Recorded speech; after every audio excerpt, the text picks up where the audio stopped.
Hürmetli abonaçılar. 4 gündemiz.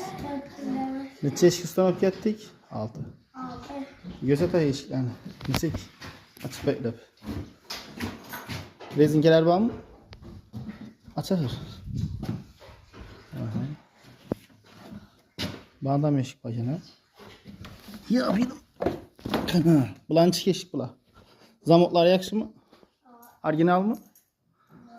Bir tarafı oyulgan mı bulanı? Bir tarafı oyulgan mı nakışı? Düğünsüz mü? Kvadrat neçeden? Gitti. Kvadrat neçe son bulanı?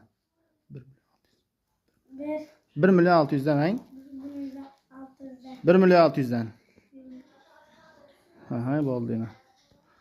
Yine Pirmemet taxta eşikleri Xuda halasa bugün 4 yıl ustan öpkemiz oğlumuz bilen birlikte kişkin usta bilen Pirmemet taxta eşikleri hemice sıfat bilen kaçıstva birinci orunda hem o Xuda halasıyla tallavda daşmayın zamokları hemmesi 6 eşikimizden huli gibi oldu.